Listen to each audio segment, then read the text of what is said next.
All right, so we're back with another episode of Shawna's Open Book. I have a special guest, Angel Nickens. Hey. Thank you so much for joining us today. How are you? Thanks for having me. I'm good. How are you? I'm great. I'm ready to do this. You ready? No. Well, we're going to get ready. All right, so nothing too crazy. Let's just start off a little small. So just tell everyone, who is Angel? Describe yourself today. Who are you? I would describe myself as very determined, outgoing, very silly. Like, I joke a lot. Very relentless, hard worker. The best word that I would describe myself is a fighter. I love that. Yeah. Okay, so I want to dig deep into that. So, fighter, that is a very strong word. What makes Angel a fighter? No matter what I go through, literally, no matter what I go through, I always pick myself back up and I come back out on the top. It doesn't matter any trials or tribulations that I may face. I just know I'll always have it. Like, nothing can knock me down and keep me down. So that's what I mean when I say, like, I'm relentless and I'm a fighter and I'm determined, because I'm determined to get myself to where I want to be. Yes, I love that. And I could also relate. I think I had to learn a while back from someone else, and it was like, you're so resilient. And I'm like, what? And it was like, you just keep going no matter what. So we can definitely relate to that. And I think that's another reason why I feel like you were called to join us today, because you're ready to tell your story, and we're all about telling our stories, no matter how bad or good it may be. Okay? How hard it is. It is hard to tell your story. It's so hard, but you're here now. That's all that matters. So let's just go a little deeper. Okay. You ready? Yes, I'm ready. So let's go back to our childhood, because in order to understand who Angel is right now, we need to understand your childhood. So we can start with that. Okay. So what was it like growing up for you? I had two separate lives. Like, literally, my mom and dad were separated, so I had the life with my dad and I had the life with my mom. So living with my mom, I pretty much did everything. I was in all the extracurricular activities I wanted to be in. I did track, I did dance. What else did I do? I did soccer at a point in time. I was always busy. And as soon as I was old enough to get a job, I got a job. My life with my mom was pretty much like, I guess, was very spoiled. Very spoiled. I got everything I wanted. There's not anything that I didn't want. My uncle on my mom's side, they kind of did everything for me. And then we go to my dad's side. My dad's side was more free. We could do whatever we wanted. Oh. Me and my brother would be across the city. My dad wouldn't even know where we were at. We'd be all the way like 45 minutes away, an hour away. But my dad would make up these fun games. It was just two separate lifestyles. Suburban kid, ghetto kid. So I had both lifestyles. Okay. I had both of them. That's interesting. So would you honestly say, because you had a little bit of both, you were able to interact with just anyone that you came encounter with? Yes, I pretty much get along with everybody I encounter. Really? Yeah. Because I think that shapes who you are, your childhood. So hearing that you had a childhood, like you had the suburban life, and then you had I could do whatever I want from dad, you don't tend to meet people that have either or. So would you say, like, you got a little bit of the best of both worlds, or? I do. I'm actually really appreciative of that, because I literally can go to anywhere and I can just fit right in. Even though I don't choose to fit in, but it's like, anybody I talk to, I can resonate with. Yes. And I love that. Yes, so being adaptable was easy for you, no matter what environment you were in. Yes. Ooh. Okay. So,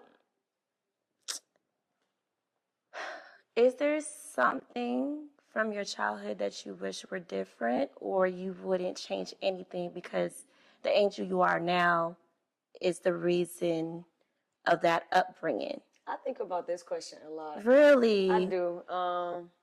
There's so many things I would change, but if I changed it, I wouldn't be who I am today. Yes. So the lessons that I learned when I was a kid, I wouldn't know today if I changed it. But there's a lot of things I would go back and like do differently. I would, not me per se, because some of it was out of my control, but I would want my dad in my life more. Okay. When we were kids, my Okay. dad was only in our lives like on the weekends. But when we would be with him, because we were so free, because he's a drug addict, he abused alcohol, he was always passed out. Like there was like not much say so he can do because you're asleep. So if me and my brother go missing and we're at the park or we're on the other side of the city with our bikes, you're not gonna know because you sleep. But don't get me wrong, there were times where like, you know, he was great, we was cooking, dancing, but normally at that time he'd be drunk.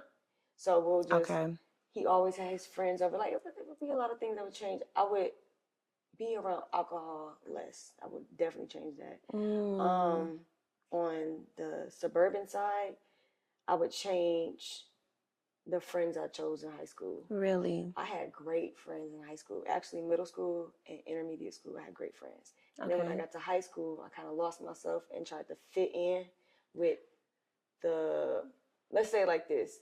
I had a lot of Caucasian friends. Okay. I went to predominantly Caucasian school all my life. I never went to change schools. Then when I got to high school, I tried to fit in with the black girls. And that, I guess, no, I don't guess, that's where I really turned. Like I turned into the ghetto kid that I was at my dad's house. I turned into smoking weed and trying new things and having sex and stuff like that. So I don't know. It would be a lot of things I would change. I would change how I treated my mom. I was so sneaky, girl. Really? So sneaky. It was always somebody in her house.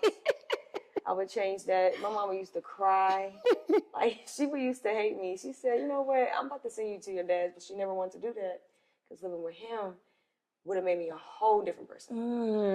So it's a lot, but I liked it how it was. I'll just keep it there. Okay. Yeah, I liked it how it was.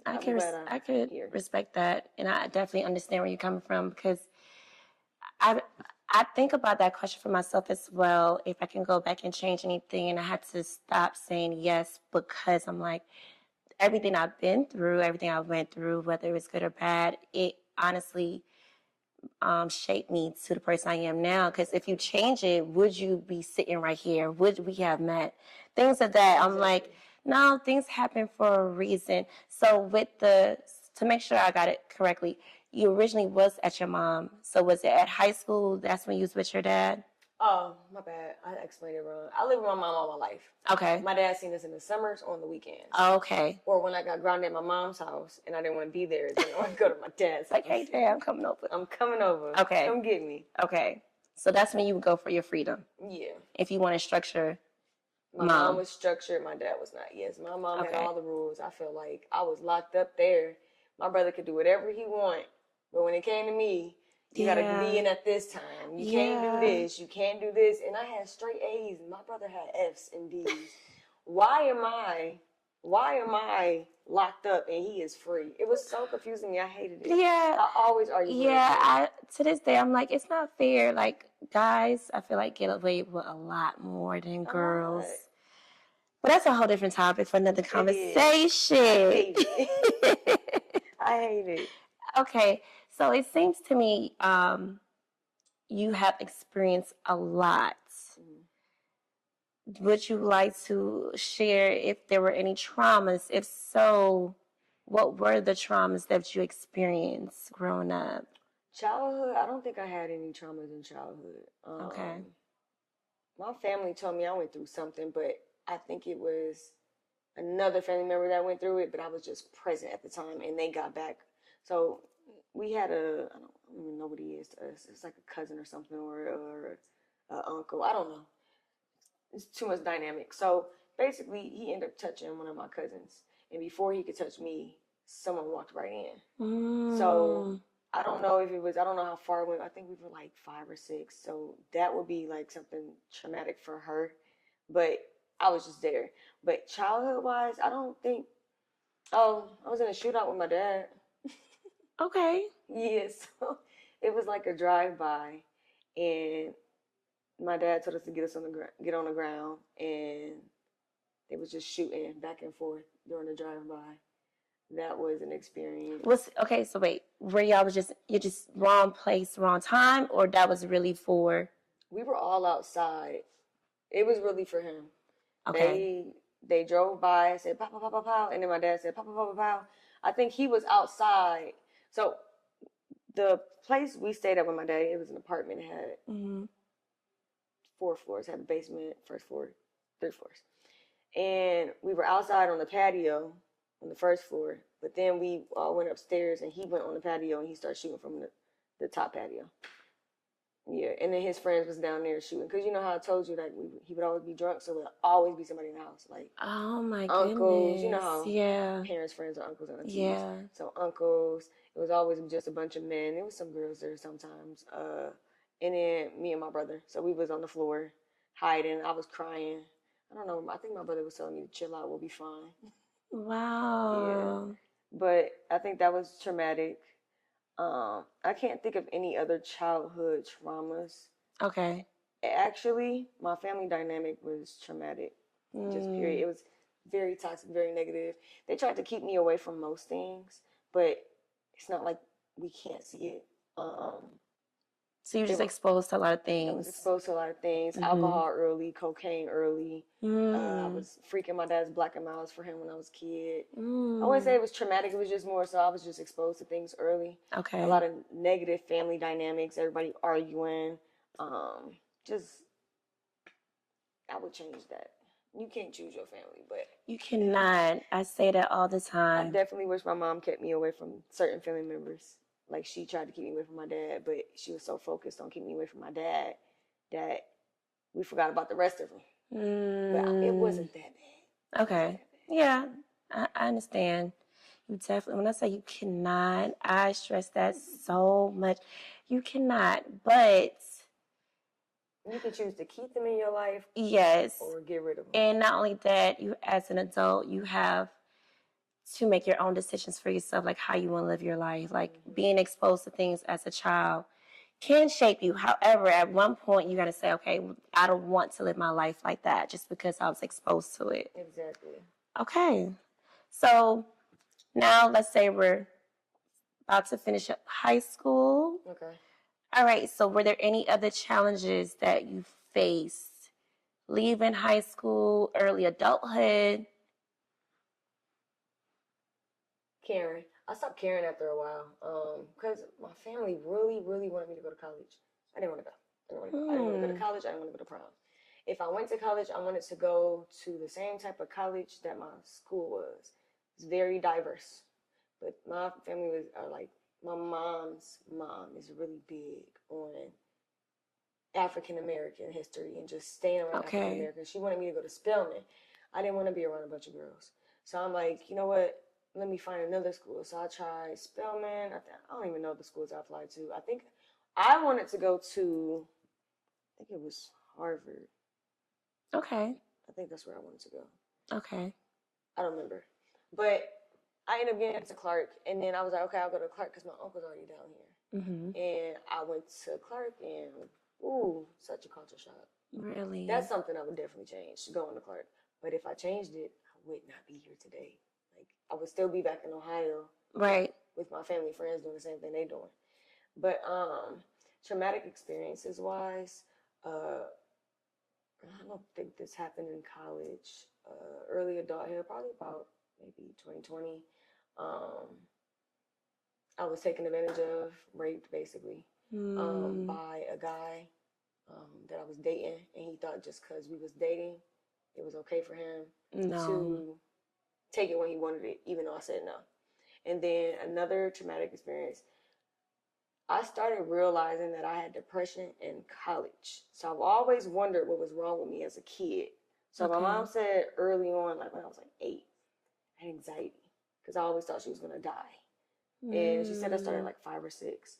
So then in college, I realized, I'm like, what? Like, I feel the same way I felt back in high school. And I never realized, like, why I woke up and didn't want to conquer the day. Because I didn't even know I knew what depression was, but I didn't know that I had it. But I finally found out that it stemmed from my dad, because my dad has it, which is why he drinks and copes with alcohol and drugs. So then I went through a lot of suicide ideations early childhood, not early childhood, but early adult age. And then as time kept going, it got worse and worse and worse. And then I started indulging in liquor when I got to college. Wow. So then I became an alcohol abuser like my dad. I didn't get to cocaine and stuff. I was smoking the weed, though. That weed is good. Weed is good. But I think that's about it for traumatic experiences. Okay. It could be more, but I'm probably missing them. Okay, but you did share a lot. So let's try to, let me try to unpack that with you, because that was a lot, Angel. And for you to sit here and share that, thank you, because not everyone is strong enough to share things like that. So as far as I'm connecting the dots with you, realizing that you're depressed, right, led to you doing the same thing your dad was doing, not knowing at the time, like, dang, this is why he's doing it. But you're able to see down the line, okay, I got this from my dad. And now you're like, okay, well, dang, maybe this is why he drinks so much. So would you say that was a way to cope with it? Like, you didn't want to deal with the depression? Were you running from what you had to deal with? How did that make you feel? Like, I should say this, on your perspective, drinking while depressed, was that a way to help you deal with what's going on? You didn't want to deal with it? You want to face it? It was a way for me to feel happy. Okay. Because when you drink, like, you literally escaping from reality. Like, you're invincible. Nothing can happen to you. You're free. But that is not the way people should cope with it, because it's still suppressing it, and you're still not dealing with those original problems that got you there in the first place. So drinking was just my way of saying, F everything. I'm finna just be free. Like, I'm about to spend all my money. I'm finna go out, finna have fun. And then you wake up the next morning and you the same way before you took that first shot.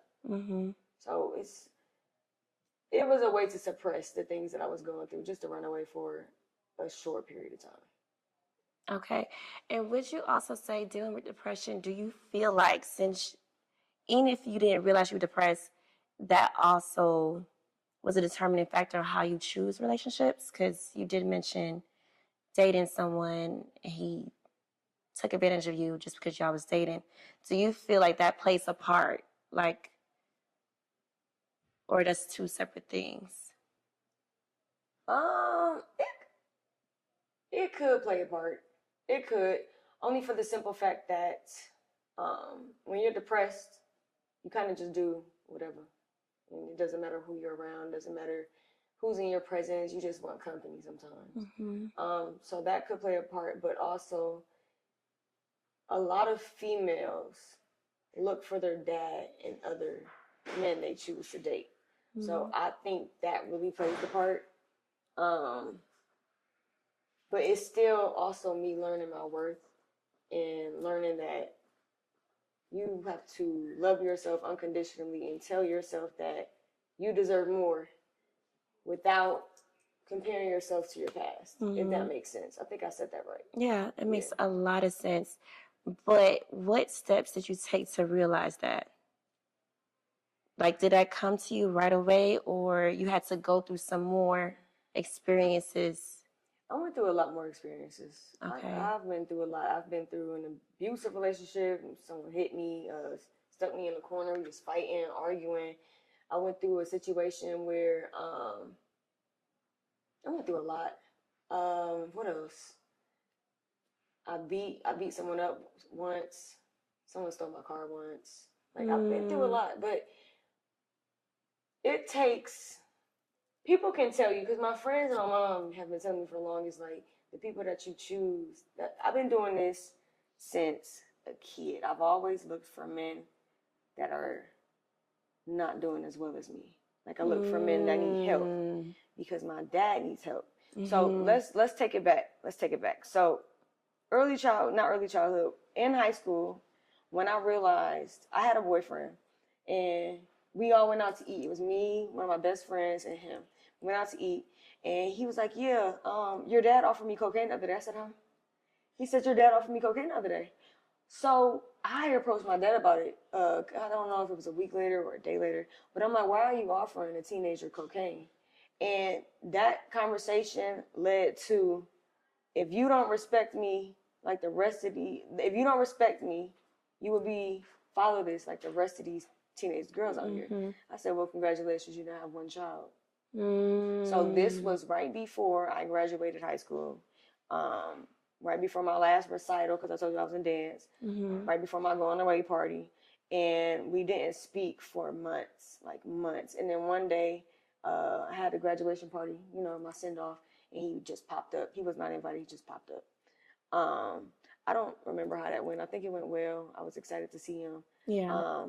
But I'm very forgiving when it comes to him. Like, my dad has called me out by my name. He has put his hands on me. It's me and my dad have been through a lot. Like, when I was a kid, I thought my mom was the bad guy and my dad was the good guy. As soon as I graduated high school, it flip-flopped almost immediately. And then I'm like, okay, but me and my dad used to be like literally two peas in a pod. You cannot separate us. Like we had our own dance moves to songs. We would sing. We would always be playing games. Like, I would always want to be just up under him. Like, I was a daddy's girl. Yeah. But it comes a time where the dark things in life come to light, to where we start seeing it. Yes. So this goes back to me saying,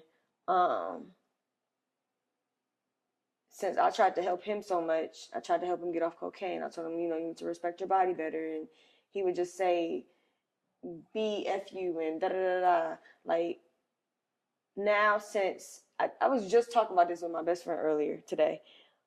She pointed out that you look for Keith in people because you are trying to fix Keith, but you can't fix Keith. So you try to help and fix other people. Yes. And she was really on point with that. I hated that she said it. I said, no, that's not right. No, that's not right. No, and shout out to your best friend for being real, because we all need best friends like that. And honestly, I was going to say that. From what you're sharing, it definitely sounds like I got daddy issues. Yes. But I think as a little girl, even as a grown woman, every young girl wants they want to be daddy's little girl. I should say that. Like, when I used to hear it, I think as a young girl, I didn't really understand it. But now that I'm an adult, 34 years old, I get where that comes from, because it's nothing like a mother's love, but it's nothing like a daddy's being daddy's little girl. And you want daddy's little girl to be a relationship where it's like, I can go to daddy for everything. And I can't do that. And the moment it's not there, we tend to, as women, like you just explained, your best friend just explained, you tend to go out there in the world searching for that because there is a void. And it sounds like what you did was try to fill that void up, not realizing you were picking people based on the relationship that you wish you had with your father. And that's nasty. I don't want that. But the thing is, it shows so much growth, because now you're able to say, like, hey, that's not for me. That's not what I want. So with that being said, once you realize the pattern, the connection, what does that look like for you, as far as, like, what did you have to do to change that? Or are you still working on it? I'm still working on that. Okay. But however, I recently, in January 23rd to be exact, I stopped drinking. Like, I totally just took out drinking. I stopped dating. That's good. I stopped having sex. I didn't want to do any of that anymore, because the main reason was to find me. Yes. Because I'm so lost in the sauce of alcohol, and I'm so lost in the life of sex.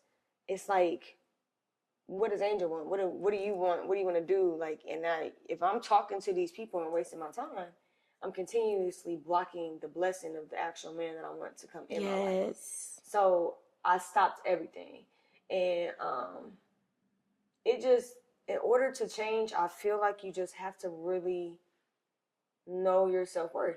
You have Yes. to be confident in who you are. You have to know what you bring to the table and what you want.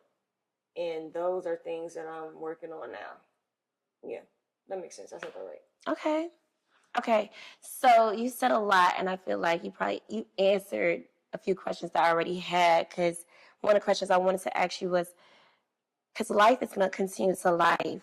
And if you want to share a moment with us where you felt like life was really trying to break you, like I feel like you unpacked a lot, but is there anything else you want to add to that part, as far as, was there one part in your life that was like, I can't, it's too much, it's just very too much?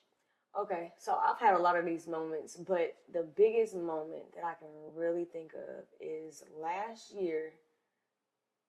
Last year in, I think it was March or May, I don't know. I was super drunk. I had just went out. Some When I go out, when I get drunk, I don't like when people touch me a lot. Okay. And so if I tell somebody to stop touching me and they don't listen, I get super duper irritated. And if my friends don't back me up at the moment that I'm getting mad, I get even more mad. So I went out and someone touched me and I got mad. So I ended up leaving. So then I get home and I'm just even more mad because I'm calling people just like vent or talk about it, and they're not having my back on the situation. I don't remember the situation because I was drunk. So I just remember bits and pieces of it. So I get home and I'm like, you know what? I've had enough. I'm ready to go. I don't want to be here. So I forgot what I did. I took a bottle of Dayquil, a bottle of NyQuil. I took, I think, 2 bottles of pills, put them in a cup, put the NyQuil and Dayquil in there, and I waited till the pills melted, and then I drank the whole thing. And I'm like, yes, I'm done. I'm ready. Then next thing you know, I wake up. There's piles of throw up everywhere on the floor. I mean, everywhere. I mean, it's on my boots. It took me I think it took me like a day or two to actually clean it up after it happened. Because when I woke up, I was so mad. Like, I just said I was ready to go. It's not your time. And it wasn't my time. And I don't know how long I was mad, but I was so mad. I kept saying it over and over again. So then I thought my organs was giving out on me. I was working that weekend. I just went back to work. I just went back to life like it was normal. I didn't go to the hospital or anything when I woke up. I just literally woke up, got up, and got in bed and went back to sleep. So I thought I was dying, but then I ended up, because I was at Sweet Lounge at the time. So I was walking up and down the stairs, but I was losing my breath. So I thought my organs was failing. So I went to the hospital after I got off work, and I ended up having COVID. Okay. And then after that, I had to tell them why I thought I was dying. They tried to keep me, and that made me mad. So they ended up letting me leave though, because I ended up just telling them I'll be fine. The only reason why I came in here is because I didn't feel good, and I wanted to make sure I was okay. I didn't have to come in here, so I voluntarily came in here. So I wanna leave. Y'all can't involuntarily keep me. Yeah, y'all can't involuntarily keep me. But that was probably the biggest moment of my life where I said, I'm ready to go. And it was just so much piled on top of things. Like, I was going through a lot at the time. Always arguing with this guy I was talking to. It was like very, not toxic, but like, it was very toxic. I wasn't enough, or I wasn't doing enough, or this isn't right. And then on top of that, he doing all that talking to my ear. Then I'm telling myself things. So I'm already fighting my mentor. Now I got to fight you. Then, yeah, I'm making money, but just, alcohol is a different demon. Yes, it is. It's a different demon. Oh, okay. So I just want to take a minute to say, when it's your time to go, it's your time to go, but it's not on your time, it's on God's time. So yes. I am glad you are here today. I am too. I was thinking about that. I'm so glad you're here today to share your story, because a lot of times I never experienced that, and I'm so sorry you had to. And I can't even imagine the feelings that you were going through, that you were feeling. However, what I will say is, everything that you're sharing with us right now, my God, Angel, My God, I'm trying not to get teary-eyed, but you've been through a lot. But I am happy to hear that it didn't break you. Ooh, I was not expecting to do this. But I am so, when I say I'm so proud of you today, because we're getting to it, so let me just continue with it. But thank God, okay? And I just want everyone to understand, a lot of times we try to take control of life and the things that's happening to us, but really we're never in control. God's Never. always in control. Whether you believe in God or higher power, or whatever the case may be, but just remember that, like, that is so important. You thought that was it, but God said no, it's not time. I got bigger plans for you. But we're gonna continue on because that's at the end. So, okay. So now we're going to the coming of Angel more into the present. So you struggle with the relationships with your parents, more so your dad. You chose partners based on what you wanted from your dad, okay? The alcohol abuse, someone taking advantage of you, just being in different toxic relationships. At what point did you finally feel like I'm stepping? Because I know you said January 23rd. So from January 23rd of this year, is that when everything changed for the better? No, not really. Okay, so January 23rd is when I stopped all the toxicity. Okay. That's where I just completely took it out of my life. October, before that, October 7th, it was my birthday.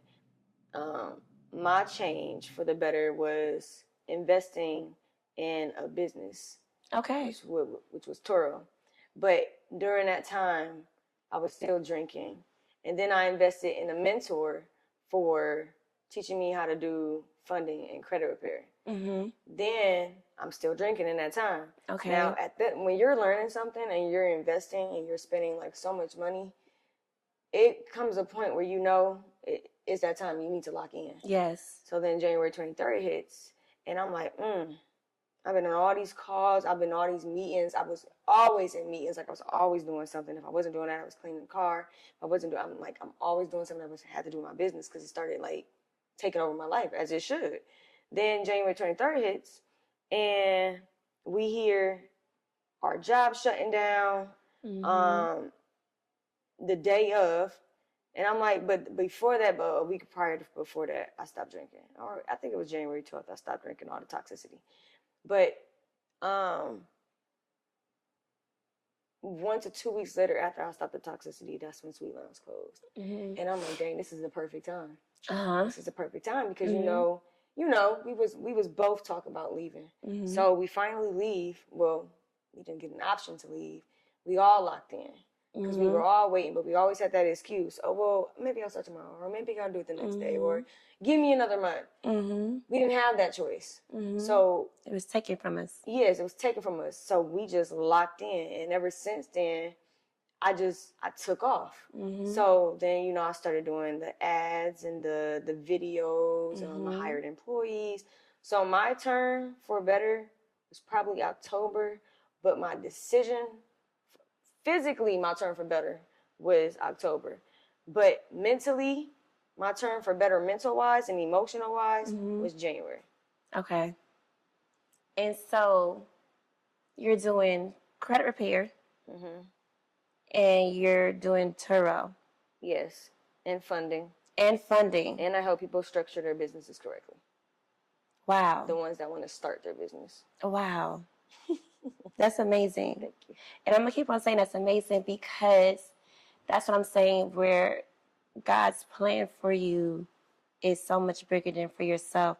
Because sitting here right now, did you see yourself doing all these things honestly? Did you know it was not like all these things was going to happen? Was it something that you knew in the back of your head, or once you locked in, that's when everything was like an aha moment? I knew I would be something. I just didn't know what it would be. I've always known I wanted to work for myself, though. Like, even when I was 16, when I had my first job was Taco Bell. The moment I start clocking in, I said, I don't want to work for y'all. This is not for me. It's not for me. Working for people is not for me. I don't like working for people. It's a skill to learn because you learn so many things from corporate industries, black-owned businesses, not even just black-owned businesses, mom and pop businesses, family businesses. Like, it's so much you can learn so you know how to run your own business. Yeah. But working for somebody the rest of my life, I can't imagine doing that. So it's always been in the back of my head, I'm going to do something that's going to make me some money. But I just didn't know what it was. And then I actually thought about this the other day. I feel so grateful. I was actually just talking to God. I said, I feel so grateful that I'm able to help people and see smiles on people's faces after they get their business started, or something's deleted off their credit, or they're getting funded. They're really excited to be like, oh my God, I can have access to $100,000. Yes, you can. So I'm like, dang, Angel, just last year, you woke up wanting to leave. And now you're able to let people know that's going through the same thing you're going through. So, like, somebody's depressed right now that I know of, and they really want better for themselves. So I help them start up their business. But, I mean, again, there's only so much I can do. But the excitement on their face, I'm like, wow, you really know that you can go further now. Like, you feel like you were stuck, and I helped you to another stepping stone of your life. I just to be here and be able to see these smiles and just help people, I love it. I love it. Okay. It's like really my favorite part. I love that for you. I got chills actually when you were sharing that. So I felt that because as an empath, you feel other people's energy, and it was chills every time you said another word, another word. So with that being said, do you feel like, well, first things first, because you mentioned God. I know I just keep on mentioning God. I didn't even ask you. Are you more, do you feel like everything that you're going through was led by God? I don't know if you're more a spiritual person or a religious person. You want to share a little bit about that? So I definitely left this out. So around October, when I met my mentor, she asked me to do a Bible study with her, and I did. I also, during October through December, got into church very, very heavy. So yes, I'm a Christian. I do believe in God. And in the Bible, it says we should not alter our minds in any type of form or fashion, which means alcohol. Because as soon as we drink, it alters alters our whole body. So around January, because they kept just speaking, they kept just telling me, Angel, stop drinking. You should stop drinking. Like, you'll feel so much better if you'll stop drinking. And they weren't the main reason for my decision, and the Bible wasn't the main reason for my decision, but God still not made me, but like God still let me know that you should stop drinking, Angel. I think it's best, like, believe in me. Lean on me more. Come to me, study, like learn me more. Just be with me. So that was the moment that I took a turn. Okay. And then I got rebaptized November 22nd of 2025. But I was still drinking. And then comes January. Okay. I stopped drinking. I totally missed that part. It's okay. It's okay. That's why I'm here. Bring it back. Okay, so I want you to touch a little bit on, because even though you got baptized, you said drinking, because that's very relatable. I know there's plenty of people that's trying to work on themselves, but life can be lifing, and sometimes you may relapse. So what would you say to people as far as, like, they want to do better, they want to stop doing certain things, but sometimes you get pulled back into it, but you keep going. So how can you give advice, I should say, to those that's struggling? So I'm gonna be frankly honest. I relapsed. And started after 6 months. I just started back May 1st. What is that? January, February, March, April, May. 4 months. So I relapsed May 1st. And honestly, I don't even count that as a relapse, because when I was taking the shots, I didn't get tipsy. I didn't feel anything. But the next day I woke up and I had a hangover, but I was never drunk. And I'm like, okay, well, alcohol is not for me, but I still had that itch. Okay. So I feel like The only thing I could really say for this is you just have to be very strong and willpowered and disciplined Yes. to not scratch that itch. Yeah. And another very big thing, your environment. Mm-hmm. Your environment takes a big toll on you. It's, what's that saying? Whoever you surround yourself with, or whatever you surround yourself with, that's who you become. Yes. So I'm trying to become the successful business owner, but I need money. Okay. I need money to run these businesses. Yes. I don't want to work a 9 to 5 and I'm making $17 an hour, 40 hours a week, and I'm still not seeing $1,000 a week. Yes. I see that at restaurants. Yeah. Nightclubs. Yeah. And my place of work kind of got a little bit stressful, and I relapsed. I said, you know what? Y'all really running me dry. I'm finna take a shot. So instead of drinking the first drink of choice that I had on May 1st, I tried again. And I tried it with the next drink of choice. And I said, this is the one. And I've been drinking since. And actually, I decided to stop again. Okay, good. It's going to be real hard now that I didn't scratch that itch. And alcohol abuse is really just something that should not be taken for, not be taken as, it needs to be taken serious. Mm-hmm. It's not taken as serious as it's supposed to be. Yeah. And actually, with me relapsing, I'm sensing a little depression coming back too. However, I know my triggers and my symptoms for when my depression's coming back. So I don't let depression win anymore. So I know I'm willpowered enough to fight that depression. Yeah. So I'm willpowered enough to fight that alcohol. But that's something that you have to build. So my suggestion for those that are struggling with alcohol and they have that itch, just fight it. What I used to do is I used to take ginger ale shots, or not ginger ale, ginger beer. Because when you drink ginger beer fresh out of can, it burns your throat. That would scratch the itch until it wasn't enough anymore. But then you just have to replace that. Replace it with kombucha, replace it with Coke, replace it with something that got that carbonation that's going to burn your throat. I think you'll be fine. Okay. Thank you for that. So here's another thing I want to ask you. The triggers, real quick, because I know we almost up with time. So the fact that you were able to say, I know when the depression is about to kick in, how are you able to distinguish, okay, it's coming on? Like, can you give an example? Like, what were the triggers? Okay, so the triggers as in what makes me depressed, or the symptoms of how I know it's coming? The symptoms, a little bit of both. Okay, so the triggers is who I surround myself with. So if I'm putting myself back into, great example, my dad is my biggest weakness. Okay. My dad is my biggest weakness. I figured this out the other night. I actually was honest with myself about it. Me and my dad was on the phone. My dad still struggles with alcohol, always will. That's not ever going to change. Okay. And I called him while I was drunk, and I introduced him to somebody. And he took it upon himself to tell that person that I was raped.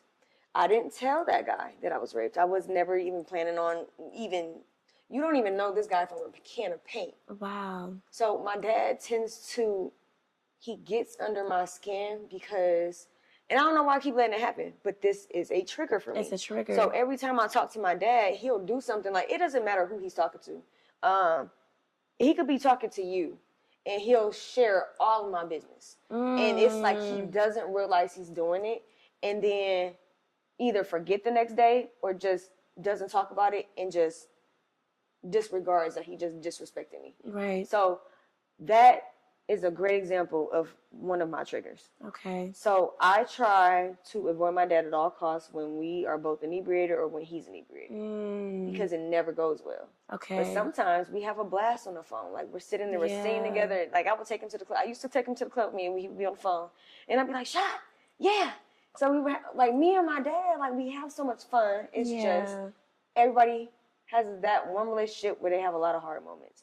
Now, my symptoms, when I start sleeping too much, I stop cleaning. Okay. I'm binge watching TV. When I don't have the urge to do anything that I normally like to do, that's when I know it's here.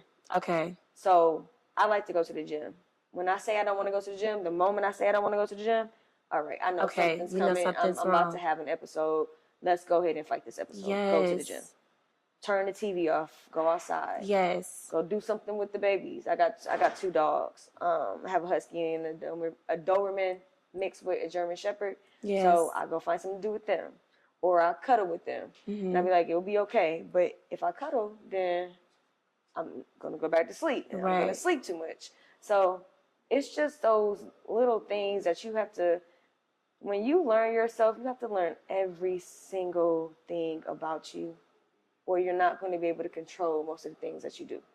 You'll be out of control for a majority of it. Yes. So my goal lately has been to basically test myself, I guess. Test myself and figure things out as I go. Like, okay, well, when I do this, what happens? Right. When I do this, what happens? Right. When I do this, what happens? Okay, I relapse. Now what? Yeah. Now what are you going to do?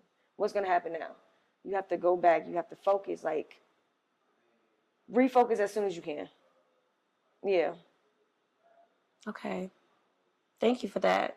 And the reason why I asked that is because I also had questions brought to my attention from other people that may go through depression. Because I've also been open in my old podcast days about suffering from depression and what it's looked like. And I think you saying the triggering, the symptoms, that is so important for the person to pinpoint. Because if you can't pinpoint those symptoms, then how are you going to be able to work on those symptoms? Exactly. Sometimes people are also unaware that they're even depressed. That's like high school. I was super depressed in high school. I didn't even know it. Yes. And I also want to add, too, I think people are also aware of it, but they're scared to face it.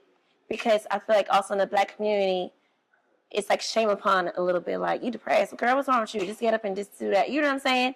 So now, in this day and age, with therapy being present and so many resources about mental health, it's so important for us to acknowledge. And right now, I'm so happy to hear that you know how to navigate and pinpoint what needs to be worked on, who or what may trigger you, because that speaks volumes. And then to say also your father, that's not an easy thing to finally say out loud, like, damn, my dad is one of the reasons that can put me back in that mindset. So thank you for that. And I hope anyone that is also listening, that's also watching, can also be like, all right, it's time. Because just like you said, it hit you the other day. We have no idea when it's going to hit us. But the fact that you're in a process of working on yourself, that means you're ready to do the work, the fight of it all. You know, like you said, being a fighter. And now you're an entrepreneur. So before we close out completely, just 2 more questions. One question is, what advice do you have for someone as far as starting entrepreneurship? Like, you've been through what you've been through, but now you're an entrepreneur, multiple businesses. What advice do you have for them?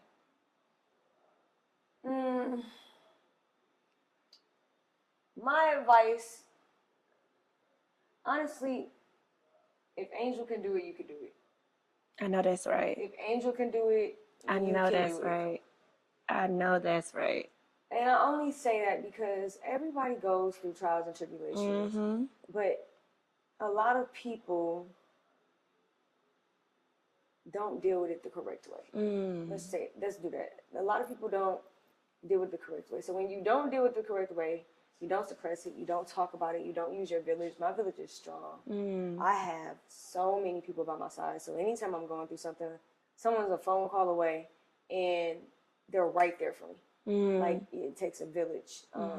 So I strongly suggest that you get a village of people, but not just anybody though. Like, get whoever you surround yourself with is who you become. So if you want to be a millionaire, get a village of millionaires. Yes. If you want to be just a business owner, just get a village of business owners. Yes. But another advice would be just keep going, like stay as strong as possible, because this world is crazy right now. Yeah, it is. And the last thing you want to do is fall apart while the world is falling apart. Yeah. You just gotta keep going.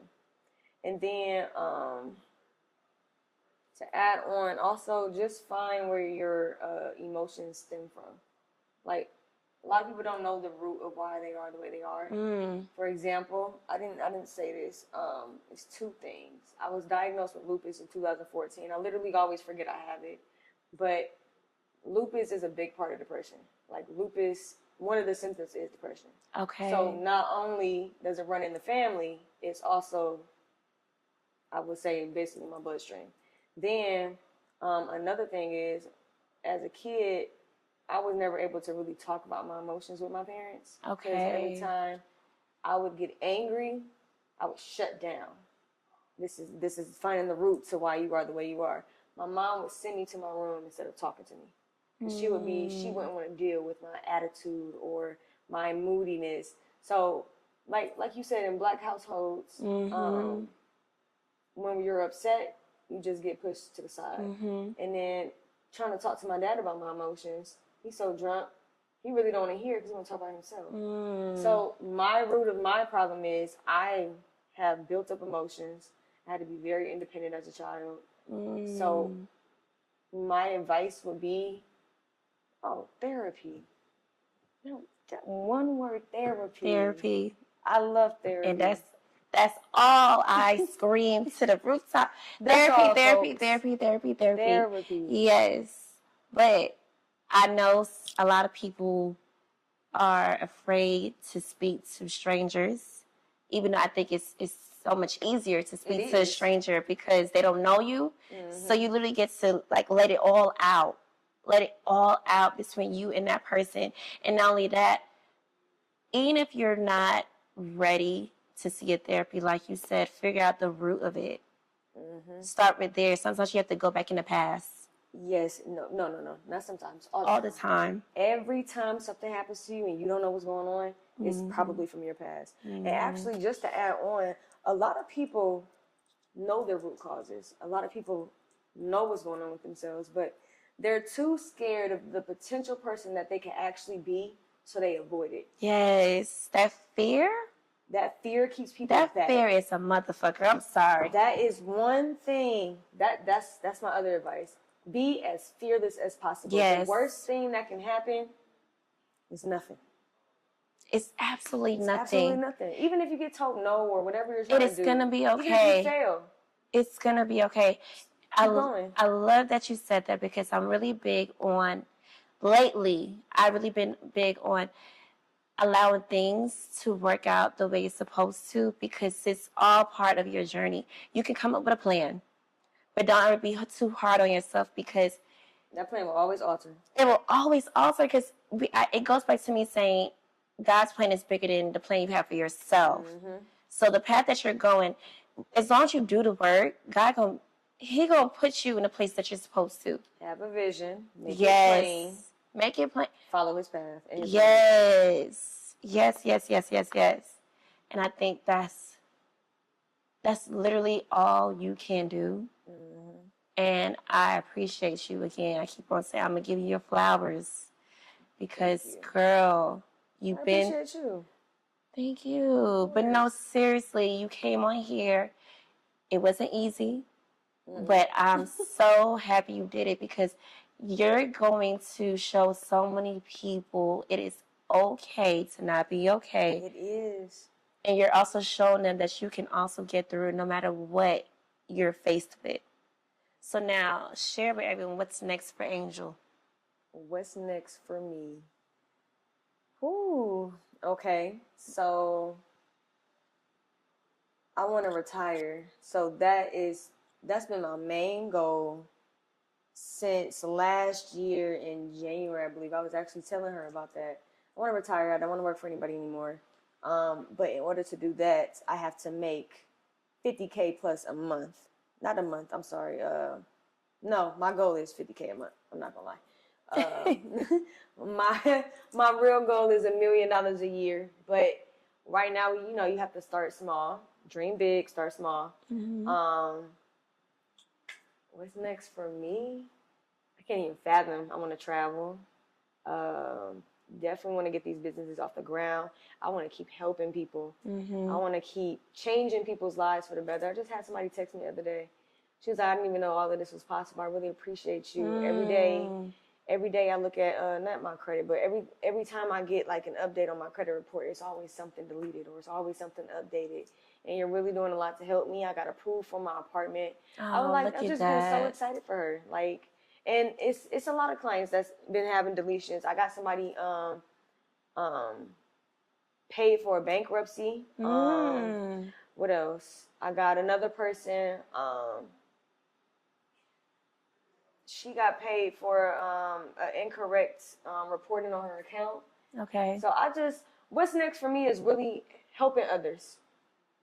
I'm gonna enjoy my life, but I really want to help other people. I love that. Yes. Like extremely. These smiles are really just. I love seeing people smile. That's my favorite part. I love that. So you're literally walking in your purpose. No, I wouldn't say no. That. I don't think this is my purpose. So what do you think your purpose is? I don't know yet. Still trying to figure that out. And that's okay. This is just something to pass my time and be able to. My thing is, I love helping people. So when people think about me, I want them to know that if they need anything, they can come to me because I'm gonna figure it out. Like if they're stuck, if they need something, if something's not working, like they can come to me. Like all my friends and family know they can come to me. But like I'm just super kind. I just always want to help.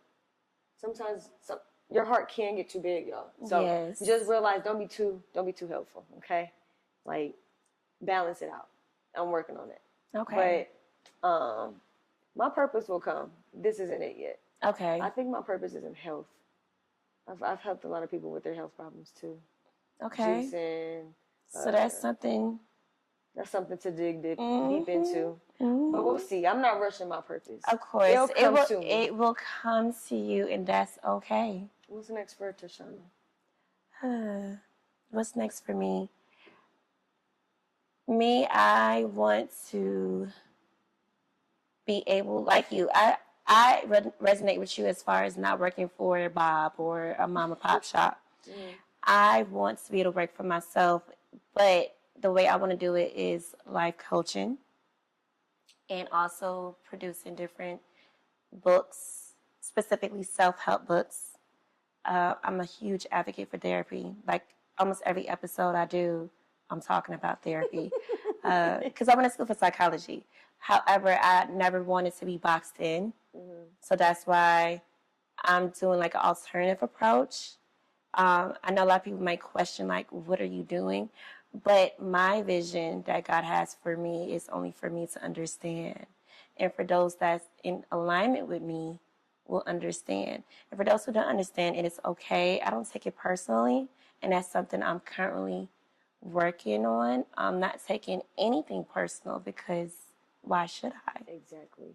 I'm on my own journey, just like you are on your own journey. I do feel like my purpose is Shawna's Open Book. Because Shawna's Open Book is a platform to invite anyone who would like to share their story without any judgment. Because I feel like a math problem, there's multiple ways to solve a problem. That's how I look at life. There's multiple ways to solve problems, to see things. I'm not a one-track mind type person. So I love to encourage people that's in alignment with me to join Shawna's Open Book because not everyone is ready to do the work. And for me, I'm constantly doing the work because the work, you could do the work last year. Or like you said, you started, then you stopped. I've been doing the work since 2019 and I'm still doing the work. So that's pretty much consistency is key. Consistency. So that's pretty much it. And again, I can't thank you enough for being on here. I appreciate you for having me. Yes. And before I let you go, I just want to go ahead and give you the room to let everyone know how they can find you, your businesses, every one of them, your website, your Instagram, share it all. Okay, so all of my social medias are the same. It's novire.co, so NOVIRE.co. Social media, novire.co. Website is start.novire.co. And I help with business structures. I help with credit restoration. I help with funding, business and personal. So if you need a car or you need a credit card, I help with that as well. And I also have cars that y'all can book out if y'all need it. But that's it. Thanks for watching. And that concludes Shawna's Open Book. Please like, subscribe, and share to my YouTube channel. Thank you, and see you again later.